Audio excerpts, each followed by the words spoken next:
एक छोटे से गांव का नाम था रामपुर। यह गांव अपनी पुरानी दीवारों और गुमनाम गलियों के लिए मशहूर था।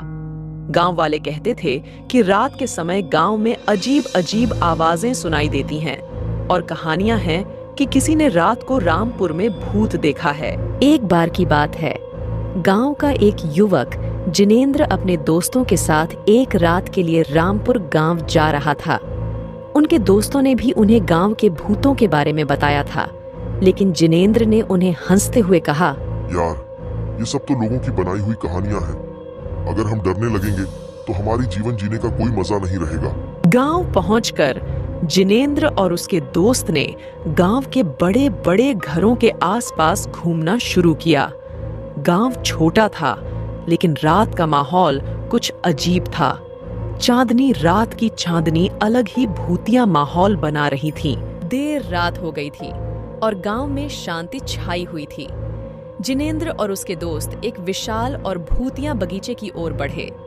बगीचे में कुछ अजीब सी आवाजें सुनाई देने लगीं, लेकिन जिनेंद्र ने उन्हें ध्यान नहीं दिया। अचानक वहां से एक वृक्ष की छाया में कुछ दिखाई दिया। वे देखने के लिए वहां गए और वहां एक बड़ी पुरानी किताब खोई हुई थी। जिनेंद्र ने किताब को देखा कि यह एक पुरानी गांव की दास्तान थी। उसमें लिखा था कि गांव में कई सालों पहले एक भूत बसता था जो रात को गांव की सड़कों पर घूमता था। लोग कहते थे कि वहां अक्सर अजीब अजीब आवाजें सुनाई देती थीं और किसी ने भूत को देखा भी था। जिनेंद्र ने यह सुनकर भी विश्वास नहीं किया और अपने दोस्तों को भी हंसते हुए कहा, ये सब लोगों की फैंटेसी है। हमें किसी भी भूत से डरने की जरूरत नहीं है। वे लौटते समय रात का समय बढ़ रहा था और गांव की रास्ते पर अजीब अजीब आवाजें सुनाई देने लगीं। जिनेंद्र की हंसी रुक गई और उन्हें यह महसूस हुआ कि कुछ अजीब हो रहा है। अचानक वे एक अदृश्य शक्ति का सामना करते हैं जो उन्हें अपनी ओर खींच रही है।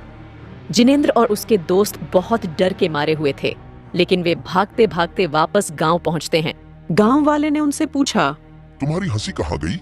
ये हमने खुद देखा है। गांव में कुछ अजीब हो रहा है। जिनेंद्र और उसके दोस्त ने सोचा, क्या उन्होंने सच्चाई देखी थी या फिर उनकी कल्पना ने उन्हें धोखा दिया था? लेकिन उनके दिल में कुछ बातें थीं जो वे कभी नहीं भूल सकते थे। रामपुर गांव की रातें हमेशा भूतियां रहेंगी और जिनेंद्र ने इस बारे में गहराई से समझा है कि कभी-कभी हकीकत भी भूतियां हो सकती है।